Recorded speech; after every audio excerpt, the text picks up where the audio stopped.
ప్రతి అక్షరం ప్రజల పక్షం. HR9 న్యూస్ టీవీకి స్వాగతం, సుస్వాగతం. వేదిక మీదున్న పెద్దలకు, వేదిక మీదున్న కాంగ్రెస్ పార్టీ నాయకులందరికీ, సభకు వచ్చిన కాంగ్రెస్ పార్టీ నాయకులందరికీ, కార్యకర్తలందరికీ, రాజశేఖర రెడ్డి గారి అభిమానులందరికీ, మీడియా మిత్రులకు మీ రాజశేఖర రెడ్డి బిడ్డ శిరస్సు వంచి చేతులు జోడించి మనస్ఫూర్తిగా నమస్కరించుకుంటోంది.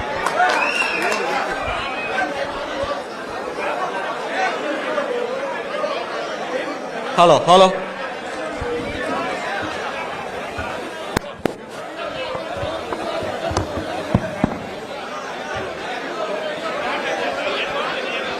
Check check check check.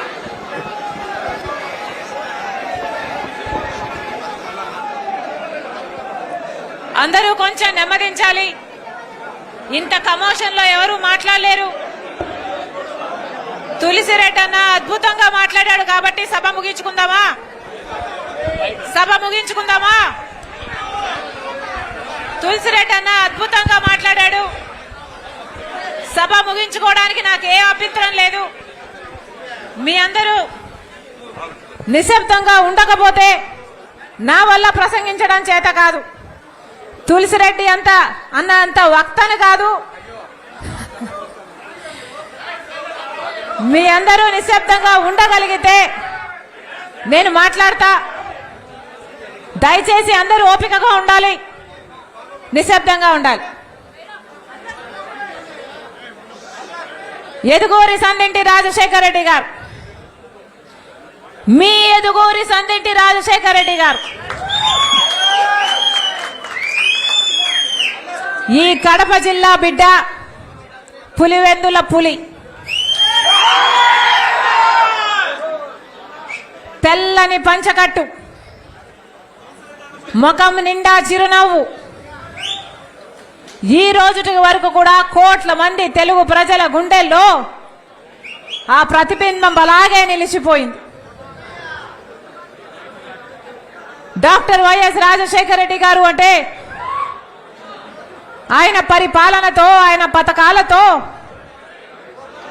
ముఖ్యమంత్రి అంటే ఇలా ఉండాలి, ముఖ్యమంత్రి అంటే ఇలా పని చేయాలి అని ఒక మాదిరిగా నిలిచి చూపించిపోయాడు రాజశేఖర రెడ్డి గారు.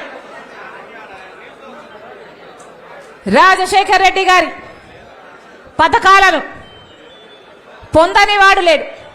పార్టీలకు అతీతంగా రాజశేఖర రెడ్డి గారి పథకాలు ప్రతి ఒక్కరూ పొందారు. అది రాజశేఖర రెడ్డి గారి మార్క్. రాజకీయం, రుణమాఫీ రాజశేఖర రెడ్డి గారి మార్క్. 50 లక్షల మంది బిడ్డలకు ఫీజు రీయింబర్స్మెంట్ రాజశేఖర రెడ్డి గారి మార్క్, వైఎస్ఆర్ మార్క్. మీరు ఏది కావాలంటే అది చదువుకోండి. మీరు డాక్టర్ అవుతారా, మీరు ఇంజనీర్ అవుతారా, మీరు MBA చేస్తారా, మీరు MCA చేస్తారా, మీరు ఏది కావాలంటే అది చదువుకోండి, ప్రభుత్వమే ఉచితంగా చదివిస్తుంది అన్న భరోసా కల్పించిన నాయకుడు రాజశేఖర రెడ్డి గారు. 50 లక్షల మంది విద్యార్థులకు ఫీజు రీయింబర్స్మెంట్ ఇవ్వడం వైఎస్ఆర్ మార్క్. రైతులకు రుణమాఫీ వైఎస్ఆర్ మార్క్. 46 లక్షల పేదలకు పక్కా ఇల్లు కట్టడం వైఎస్ఆర్ మార్క్. రైతును రాజు చేయడం, వ్యవసాయాన్ని పండుగ చేయడం, క్రాప్ ఇన్సూరెన్స్ తో సహా అన్ని అద్భుతంగా ఇవ్వడం వైఎస్ఆర్ మార్క్. కోయి కోయి కోయి కోయి 108 వైఎస్ఆర్ మార్క్. మాట తప్పడం, మడమ తిప్పడం రాజశేఖర రెడ్డి గారికి చేత కాదు. ఇది వైఎస్ఆర్ మార్క్. తనకు మేలు చేస్తే ఆ మేలును జీవితాంతం గుర్తు పెట్టుకోవడం వైఎస్ఆర్ మార్క్. నా అనుకున్న వాళ్ళ కోసం ప్రాణం సైతం ఇవ్వడం వైఎస్ఆర్ మార్క్. ఒకసారి నా అనుకున్న తర్వాత జీవితంలో వాళ్ళను కోల్పోకుండా తన మనసులో పదిలంగా ఉంచుకోవడం వైఎస్ఆర్ మార్క్. ఇది వైఎస్ఆర్ మార్క్. రాజశేఖర రెడ్డి గారు ఎంత అద్భుతంగా పరిపాలన చేశారు. ప్రతి వర్గాన్ని, ప్రతి కులాన్ని, కులాలకు అతీతంగా, మతాలకు అతీతంగా, పార్టీలకు అతీతంగా, ప్రాంతాలకు అతీతంగా అందరు ప్రజలను సమానంగా ప్రేమించడం వైఎస్ఆర్ మార్క్. ప్రజలకు అందుబాటులో ఉండడం, ప్రజా దర్బార్ వల్ల ప్రజలకు నిత్యము అనుక్షణం అందుబాటులో ఉండడం వైఎస్ఆర్ మార్క్. ఇప్పుడున్న నాయకులు పెద్ద పెద్ద కోటలు కట్టుకున్నారు. కానీ ఆలోచన చేయండి, రాజశేఖర రెడ్డి గారు ముఖ్యమంత్రిగా ఉంటే ఏ ముఖ్యమంత్రి చేయని ఆలోచన, నేను రచ్చబండకు వెళ్ళాలి, ప్రజల దగ్గరికి వెళ్ళాలి, ప్రజలకు అన్ని పథకాలు అందుతున్నాయో లేదా చూడాలి, అసలు ఇంకా ఇల్లు లేని వారు, పెన్షన్ లేని వారు ఎవరైనా ఉన్నారా అంటే ఒక్క చెయ్యి కూడా లేయకూడదు అని రాజశేఖర రెడ్డి గారు ప్రజా మనిషిగా, ప్రజల నాయకుడిగా, ప్రజల కోసమే బతకడం కాకుండా ప్రజల కోసమే ప్రాణం పెట్టడం రాజశేఖర రెడ్డి వైఎస్ఆర్ మార్క్. ఇది రాజశేఖర రెడ్డి గారి రాజకీయ ప్రస్థానం. ఇది రాజశేఖర రెడ్డి గారి తెలుగు ప్రజల గుండెలతో ప్రస్థానం, తెలుగు ప్రజల తోతన ప్రస్థానం. ఇలా పరిపాలన చేశాడు రాజశేఖర రెడ్డి గారు. ఈ కడప జిల్లా రాజశేఖర రెడ్డి గారు ఎంతో చేశారు. నా ప్రజలు, నాకు ఓట్లేసిన ప్రజలు, నన్ను గెలిపించిన ప్రజలు, నన్ను మోసిన ప్రజలు అని రాజశేఖర రెడ్డి గారు కడప జిల్లాకు ఎంతగానో అమితంగా ప్రేమించాడు రాజశేఖర రెడ్డి గారు. అసలు రాజశేఖర రెడ్డి గారు ఉన్నప్పుడు ఎంత చేయాలనుకున్నాడు, ఎంతో చేశాడు రాజశేఖర రెడ్డి గారు. కానీ బ్రతికుంటే ఇంకా ఎంతో చేసేవాడు రాజశేఖర రెడ్డి గారు. రాజశేఖర రెడ్డి గారు బ్రతికుంటే కడప జిల్లా, కడప స్టీల్స్ ఫ్యాక్టరీ వచ్చేది రాజశేఖర రెడ్డి గారు బ్రతికుంటే. రాజశేఖర రెడ్డి గారి హయాంలోనే 20,000 కోట్ల రూపాయలతో రాజశేఖర రెడ్డి గారు దానికి ప్రారంభోత్సవం కూడా చేశారు. కానీ ఆ తర్వాత వచ్చిన ప్రభుత్వాలు దాన్ని పట్టించుకోలేదు. 25,000 మంది బిడ్డలకు ఉద్యోగాలు వచ్చేవి, దాదాపు 1,00,000 మందికి పరోక్షంగా ఉద్యోగాలు ఇచ్చే ప్రాజెక్ట్ ఇప్పుడుందా? కడప స్టీల్ ఫ్యాక్టరీ అసలు ఒక కలలాగా మిగిలిపోయింది. విభజన హామీ అయినప్పటికీ చంద్రబాబు గారు ముఖ్యమంత్రిగా 5 సంవత్సరాలు ఉన్నారు, కానీ 5 సంవత్సరాలలో ఆయన పర్సూ చేయలేదు.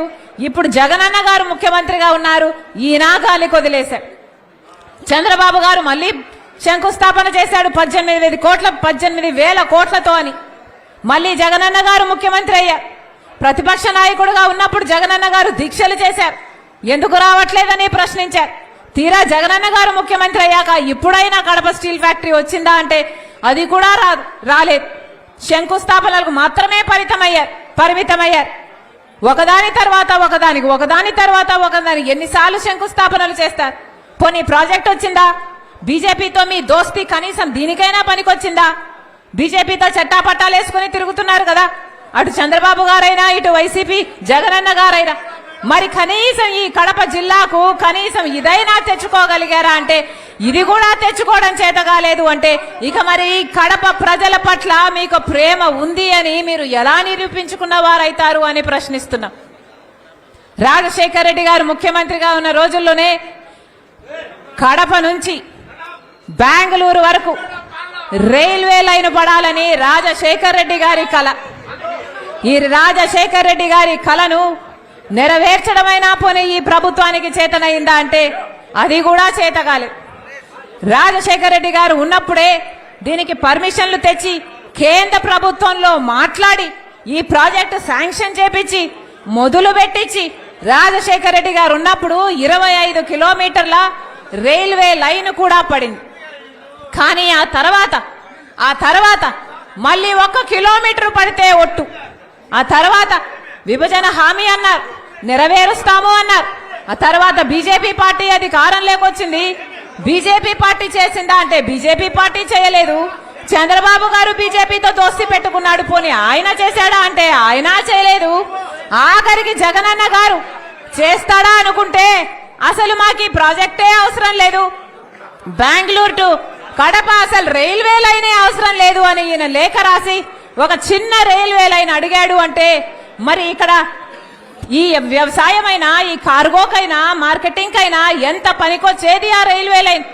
అంటే ఒక పెద్ద ప్రాజెక్టును ఇచ్చేసి ఒక చిన్న ప్రాజెక్టును కావాలని అడిగితే ఆ చిన్న ప్రాజెక్టు కూడా అసలు ఇంతవరకు శాంక్షన్ కాలేదు, ఇంతవరకు జరిపించుకుంది లేదు. ఇది ఎలా ఉంది అంటే మట్టి బిందెను తీసుకొని బంగారు బిందెనిచ్చినట్టుంది. ఇది కాదా చేసింది జగనన్న గారు బీజేపీతో దోస్తీ పెట్టుకున్నారు. బీజేపీతో మీకున్న దోస్తీని, మీకున్న పలుకుబడిని ఉపయోగించి మరి రైల్వే లైన్ ఎందుకు రాలేదో కడప ప్రజలకు జగనన్న గారు సమాధానం చెప్పాల్సిన అవసరం ఉంది. పోనీ స్టీల్ ఫ్యాక్టరీ రాలేదు, రైల్వే లైను రాలేదు. పోనీ ఇక ఏ రకంగానైనా మీరు మేలు చేశారా అంటే ఒక్క రకంగా కూడా మీరు మేలు చేయలేకపోయారు. కనీసం అన్నయ్య ప్రాజెక్టులో మెయింటెనెన్స్ కూడా చేయకపోతే, దాని గ్రీసింగ్ మెయింటెనెన్స్ చేయకపోతే ఆ గేట్లన్నీ కొట్టుకుపోతే ఆ వరద నీరంతా వచ్చి 450 కుటుంబాలు ఇల్లు కోల్పోయాయి. 40 మంది ప్రాణాలు కోల్పోయారు. ఎంతమంది అసలు పశువులు ఎన్ని చచ్చిపోయాయి, ఎంత నష్టం జరిగింది, ఆస్తి నష్టం ఎన్ని వేల కోట్ల జరిగింది. పోనీ అదైనా ఆదుకున్నారా అంటే సర్కారు చేసిన తప్పుకు పాపం ప్రజలు బలైపోతే ఈ రోజుటి వరకు వాళ్ళ ఇల్లు లేకుండానే బతుకుతున్నారు తప్ప పోనీ వాళ్ళని ఆదుకున్న పాపాన కూడా పోలే. మరి జగనన్నకు కడప జిల్లా పట్ల ప్రేమ ఉంది అని ఎలా నమ్మడు, ఎలా విశ్వసించడు, ఎలా నిరూపించుకుంటారు? మీరు బీజేపీతో మీరు దోస్తీ పెట్టుకున్నారు, బీజేపీకి మీరు చట్టా పట్టాలు వేసుకుని తిరుగుతున్నారు, బీజేపీకి మీరు బానిసలై ప్రతి దాంట్లోనూ వాళ్లకు సపోర్ట్ చేస్తున్నారు, వాళ్లకు మద్దతు ఇస్తున్నారు. ఇదేనా రాజశేఖర రెడ్డి గారు చేసిండే పని? ఒకవేళ రాజశేఖర రెడ్డి గారే బ్రతికుంటే బీజేపీకి మద్దతు ఇచ్చునా? రాజశేఖర రెడ్డి గారే బ్రతికుంటే బీజేపీ వల్ల ఏదైనా సాధ్యం అయి ఉండేది అని రాజశేఖర రెడ్డి గారి నమ్మేవారా? రాజశేఖర రెడ్డి గారు మద్దతు ఇచ్చేవారు? మరి రాజశేఖర రెడ్డి గారి ఆశయాలను నిలబెట్టిన వాళ్ళు ఎలా అవుతారు మీరు అని అడుగుతున్నాం. రాజశేఖర రెడ్డి గారు బీజేపీ పార్టీని ఎన్నిసార్లు వ్యతిరేకించలేదు, ఎందుకంటే అది ఒక మతతత్వ పార్టీ కాబట్టి. రాజశేఖర రెడ్డి గారి మార్కు ముస్లిం రిస్క్ 4% రిజర్వేషన్ ఇవ్వడం. అదే బీజేపీ పార్టీ ఏం చేసింది? గోద్రాలో ముస్లింలను నరికి చంపేసింది, మణిపూర్లో క్రైస్తవులను నరికి చంపేసింది. అందుకే కదా రాజశేఖర రెడ్డి గారు బీజేపీకి ఎప్పుడూ వ్యతిరేకించారు. మరి అలాంటి బీజేపీ పార్టీకి జగనన్న గారు ఇంత బేషరతుగా మద్దతు ఇస్తున్నారు అంటే మీరు రాజశేఖర రెడ్డి గారి ఆశయాలను నిలబెట్టిన వాళ్ళు ఎలా అవుతారు అని కడప ప్రజలకు సమాధానం చెప్పాలి జగనన్న గారు. అసలు ఈరోజు ఒక్క విషయంలోనైనా మనకు బీజేపీ మనకు సహాయం చేస్తున్నా, మన రాష్ట్రానికి ఒక మేలు చేస్తున్నా, మీకు మద్దతు ఇచ్చినా ఒక అర్థం ఉండే. కానీ బీజేపీ పార్టీ మనకు ప్రత్యేక హోదా ఇవ్వలేదు, అయినా జగనన్న గారు టీడీపీ మద్దతు ఇస్తున్నాయి. బీజేపీ పార్టీ మనకు పోలవరం ప్రాజెక్టు కట్టలేదు, అయినా అటు జగనన్న గారు టీడీపీ మద్దతు ఇస్తున్నాయి. బీజేపీ పార్టీ మనకు రాజధాని విషయంలో సహాయం చేయలేదు, అయినా జగనన్న గారు చంద్రబాబు గారు బీజేపీ పార్టీకి మద్దతు ఇస్తున్నారు. బీజేపీ పార్టీ మన కడప స్టీల్ అయితేనేమి, మనకు రైల్వేలు అయితేనేమి, మన బిడ్డలకు ఉద్యోగాలు అయితేనేమి, మన రైతులకు ఒక ఆసరా అయితేనేమి, ఏ ఒక్కటి కల్పించకపోయినా ఇటు జగనన్న గారు అటు తెలుగుదేశం చంద్రబాబు గారు మొత్తం బీజేపీ పార్టీకే బానిసలైనప్పుడు ఇక మీ పార్టీలు ఎందుకున్నట్టు ఇక్కడ అని అడుగుతున్నాం. మన రాష్ట్రంలో కనీసం ఒక్క ఎమ్మెల్యేని గెలవలేదు బీజేపీ పార్టీ, మన రాష్ట్రంలో ఒక్క ఎంపీని కూడా గెలవలేదు బీజేపీ పార్టీ. ఒక ఎంపీని గెలవకుండా, ఒక ఎమ్మెల్యేని గెలవకుండానే BJP party వశమైపోయింది Andhra Pradesh, BJP party కైవశమైపోయింది Andhra Pradesh. ఎందుకంటే ఇటు పాలకపక్షం జగనన్న గారు, అటు ప్రతిపక్షం టీడీపీ చంద్రబాబు గారు మొత్తం ఇద్దరు బీజేపీకి బానిసలయ్యారు. ఆంధ్ర రాష్ట్ర ప్రజలను బానిసలుగా చేయాలని చూస్తున్నారు. ఇక మొత్తం అన్నిటికీ ప్రతి దానికి మీరు బీజేపీకి మద్దతు ఇస్తుంటే బీజేపీ మనకు రాష్ట్రానికి ఒక్క మేలు చేయకపోయినా మీరు కనీసం నిలదీసే దమ్ము ధైర్యము మీకు లేకపోతే మరి మిమ్మల్ని ప్రజలు ఎందుకు నమ్మాలి? మీకు ఎందుకు ఓటేయాలి? కాంగ్రెస్ పార్టీ నాయకులు, కార్యకర్తలు ఈ మాటను ప్రజల్లోకి తీసుకువెళ్ళాలి. కాంగ్రెస్ పార్టీ నాయకులు ప్రతి చోట చెప్పాలి, బీజేపీ పార్టీ అంటే ఎవరో కాదు, ఏదో కాదు. మన రాష్ట్రంలో ఒక ఎమ్మెల్యేని, ఒక ఎంపీని కూడా గెలుచుకోలేదు బీజేపీ పార్టీ. మన రాష్ట్రంలో బీజేపీకి ఉనికే లేదు అనుకుంటున్నారేమో, రాష్ట్రం అంతా ఉంది. ఎలా ఉందంటే బీజేపీ పార్టీ అంటే మన రాష్ట్రంలో ఇంకేదో కాదు, ఇంకెవరో కాదు. బీజేపీ అంటే బాబు, జగన్, పవన్. బి అంటే బాబు, జే అంటే జగన్, పి అంటే పవం. దేశమంతా బీజేపీకి వేరే అర్థం ఉండొచ్చు, కానీ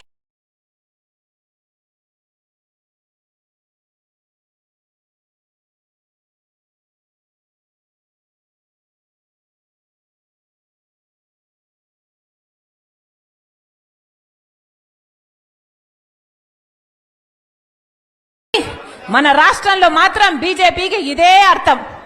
వీళ్లకు కాదు, మనకు బీజేపీ ఏ లాభం చేయదు. అయినా జగనన్న గారు, టీడీపీ గారు బీజేపీ పార్టీకి ఊడిగలు చేస్తారు, బానిసలైపోతారు.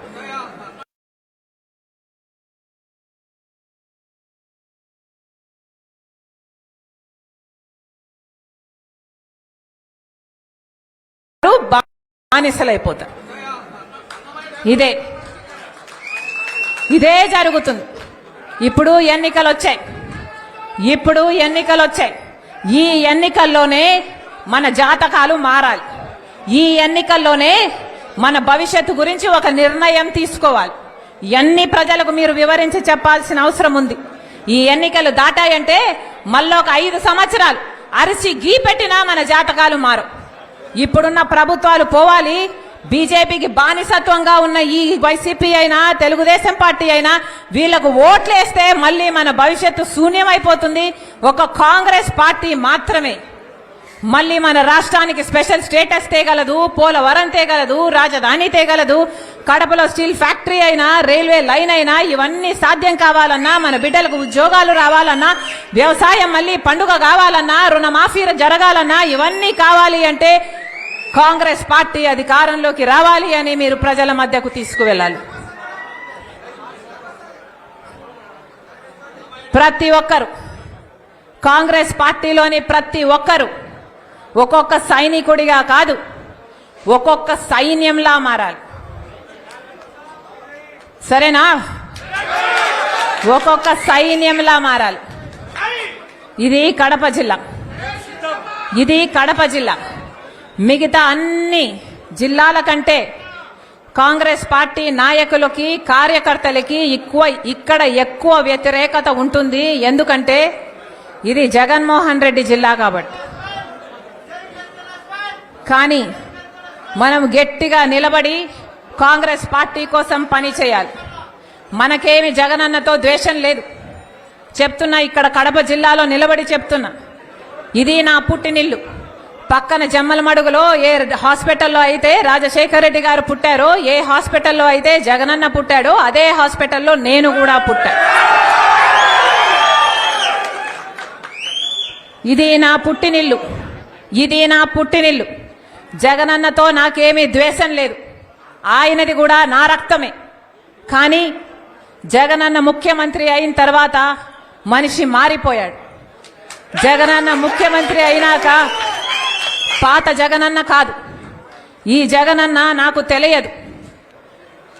నేను వైసీపీ కోసం, జగనన్న కోసం నిస్వార్థంగా 3200 కిలోమీటర్లు పాదయాత్ర చేశాను.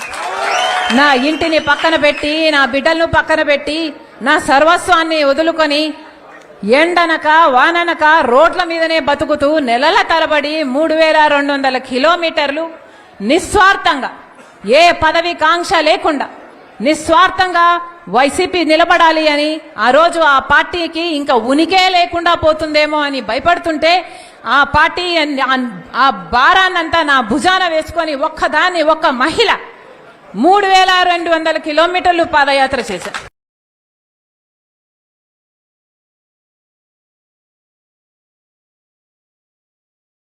క్యాంపెయిన్ రన్ చేయమంటే చేశాం.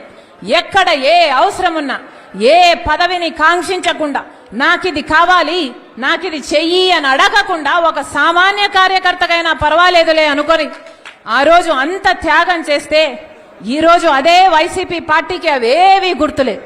ఈరోజు వైసీపీ పార్టీకి, వాళ్ళ క్యాడర్కు, వాళ్ళ సోషల్ మీడియాకి అసలు నేను ఒక మహిళనని, వైసీపీ పార్టీ కోసం ఎన్ని త్యాగాలు చేశానని, రాజశేఖర రెడ్డి బిడ్డనని గాని, వాళ్ళకింత మేలు చేసిందానని గాని ఈరోజు ఒక్కటి కూడా గుర్తు పెట్టుకోలే. ఈరోజు మూకుమ్మడిగా నా మీద దాడులు చేస్తున్నారు.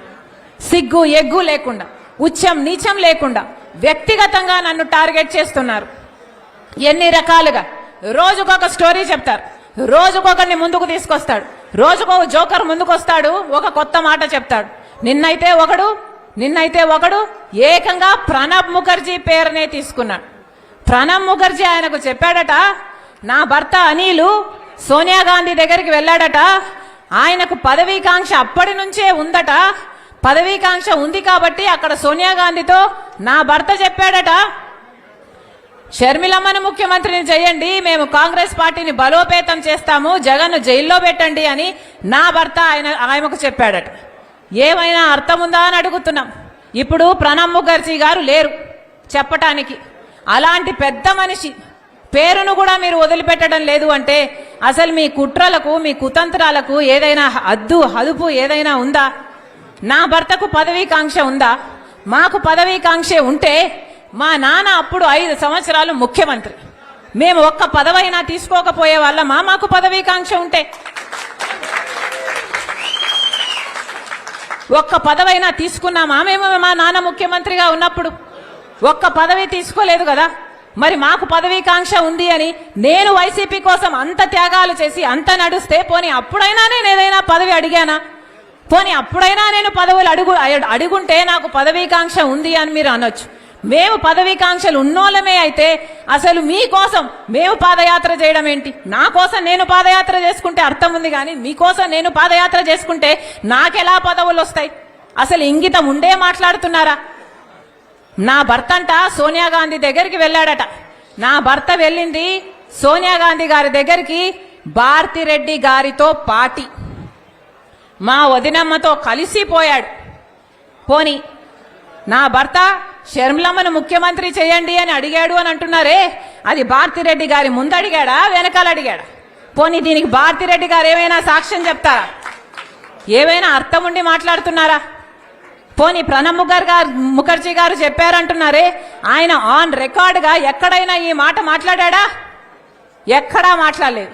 ఆయన ఇప్పుడు చనిపోయాడు, బదులు చెప్పడానికి లేడు కనుక ఆయన పేరు తీసుకుంటున్నారు. పోనీ ఆయన కొడుకు బతికే ఉన్నాడు, ఆయన కొడుకు ఉన్నాడు, పోనీ ఆయన కొడుకు చేత అయినా చెప్పించండి మీరు, మీకు దమ్ముంటే, మీది నిజమైతే. చెప్తున్న ఒక్క మాట మీరు రుజువు చేసుకోలేరు. ఇష్టం వచ్చినట్లు జోకర్ల చేత, ఎవడి చేత వీలైతే వాడి చేత ఏది కావాలంటే అది మాట్లాడిస్తున్నారే. ఉచ్చం నీచం అవసరం లేదా? ఆడపిల్ల అన్న ఇంగితం కూడా లేదా? వ్యక్తిగతంగా టార్గెట్ చేస్తారా? ఇంకా సాక్షి అట ఇప్పుడు తెలంగాణలో నాతో కలిసి పనిచేసిన వాళ్లకు ఫోన్లు చేసి షర్మిలమ్మకు వ్యతిరేకంగా మీరు మాట్లాడితే మేము మీకు కవరేజ్ ఇస్తామని ఫోన్లు చేస్తున్నారు, వాళ్ళకు కవరేజ్ ఇస్తున్నారు. అక్కడ తెలంగాణ పార్టీలో నాతో కలిసి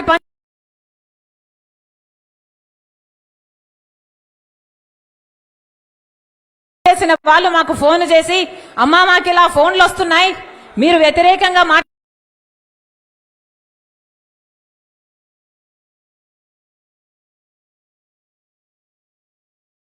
మాకు చెప్తున్నారు. ఇంతగా దిగజారాలా రాజకీయాలు? ఇంతగా దిగరాల్సిన అవసరం ఉందా మీరు? ఏ సాక్షి? ఇదే సాక్షిలో ఏ సాక్షి అయితే ఇప్పుడు నా గురించి ఇంత దూషణలు చేస్తున్నారో, ఈ సోషల్ మీడియా అంతా ఇంతగా దూషిస్తున్నారో, ఇదే సాక్షిలో నాకు భాగం ఉంది. ఇదే సాక్షిలో జగన్మోహన్ రెడ్డి గారికి ఎంత భాగం ఉందో ఆయన బిడ్డ రాజశేఖర రెడ్డి బిడ్డకు కూడా అంతే భాగం ఉండాలని రాజశేఖర రెడ్డి గారు నిర్ణయించారు. ఇది రాజశేఖర రెడ్డి గారి నిర్ణయం. ఏ సాక్షిలో అయితే నాకు సమాన భాగం ఉందో అదే సాక్షిని వాడుకొని ఈరోజు నా మీద వ్యతిరేకంగా మీరు ఇంత దూషిస్తారా? ఇంత ఘోరంగా వ్యవహరిస్తారా? ఇంత నీచంగా ప్రవర్తిస్తారా? ఇంత అవసరం ఉందా? ఇంత నీచానికి దిగజాల్సిన అవసరం ఉందా? ఈరోజు వ్యక్తిగతంగా మాట్లాడాల్సిన అవసరం ఏముంది అని అడుగుతున్నా. నేను ఇష్యూల మీద మాట్లాడుతున్నా. మీరు స్పెషల్ స్టేటస్ కోసం ఎందుకు కొట్లాడలేదు అని నేను నిలదీస్తున్నా. మీరు పోలవరం కోసం ఎందుకు కొట్లాడలేదు, ఎందుకు తేలేదు అని నేను అడుగుతున్నా. బీజేపీతో మీకు దోస్తీ ఉంది, మీరు బానిసలుగా ఉన్నారు. మనకు రాజధాని ఏమైంది, మన బిడ్డలకు ఉద్యోగాలు ఏమైనాయి, కనీసం క్రాప్ ఇన్సూరెన్స్ కూడా ఎందుకు లేదు అని నేను ప్రశ్నిస్తుంటే ఒక్కసారైనా ఒక ఇష్యూ మీద మీరు సమాధానం చెప్పకుండా రోజుకొక జోకర్ చెప్పిస్తారు. అది మళ్ళీ సోషల్ మీడియాలో మొత్తం పబ్లిసిటీ ఇచ్చుకుంటారు. బుద్ధి, ఇంగితం, జ్ఞానం ఏదైనా ఉందా? ఇంత నీచానికి దిగజారాలా? విలువలు విశ్వసనీయతలు అని పెద్ద పెద్ద మాటలు చెప్పారు కదా, మరి మీకు లేవా విలువలు విశ్వసనీయతలు? ఆలోచన చేయాలి. తెలుగు ప్రజలు పిచ్చోళ్ళు కాదు, అన్ని గమనిస్తున్నారు, అన్ని చూస్తున్నారు. నేను రాజశేఖర్ రెడ్డి బిడ్డను. పులి కడుపున పులే పుడుతుంది. రాజశేఖర్ రెడ్డి రక్తం నాలో ప్రవహిస్తుంది. నేను రాజశేఖర్ రెడ్డి బిడ్డ వైఎస్ షర్మిలా రెడ్డి. నా పేరు ఇదే, నా ఉనికి ఇదే. ఎవరు కాదన్నా, ఎవరు అవునన్నా, ఎవరు గీ పెట్టినా నేను వైఎస్ షర్మిలా రెడ్డి. ఆంధ్ర రాష్ట్ర ప్రజలకు మేలు చేయడానికే ఇక్కడికి వచ్చాం. నా గుండెలో నిజాయితీ ఉంది. ఆంధ్ర రాష్ట్ర ప్రజలకు వాళ్ళ హక్కులు కల్పించాలని రాజశేఖర్ రెడ్డి బిడ్డ ఈరోజు తన పుట్టినింటిలో ఆంధ్ర రాష్ట్రంలో అడుగుపెట్టింది. నిలబడుతుంది, కొట్లాడుతుంది. ప్రత్యేక హోదా వచ్చేంత వరకు రాజశేఖర్ రెడ్డి బిడ్డ ఇక్కడ నుంచి కదలదు. పోలవరం వచ్చేంత వరకు రాజశేఖర్ రెడ్డి బిడ్డ ఇక్కడ నుంచి కదలదు. మన రాష్ట్రానికి, మన బిడ్డలకు ఉద్యోగాలు రావాలి, మన రాష్ట్రం అభివృద్ధి చెందాలి. అంతవరకు రాజశేఖర్ రెడ్డి బిడ్డ తన పుట్టింటి నుంచి కదలదు. మీ ఇష్టం వచ్చింది చేసుకోండి, ఎంత చేసుకుంటారో చేసుకోండి, ఏం పిక్కుంటారో పిక్కోండి. ఇక్కడ భయపడే వాళ్ళు ఎవ్వరూ లేరు. ఇక్కడ ఉన్నది రాజశేఖర్ రెడ్డి బిడ్డ. ఖబర్దార్. జోహార్ వైఎస్ఆర్. రాహుల్ గాంధీ గారి నాయకత్వం వర్ధిల్లాలి, వర్ధిల్లాలి.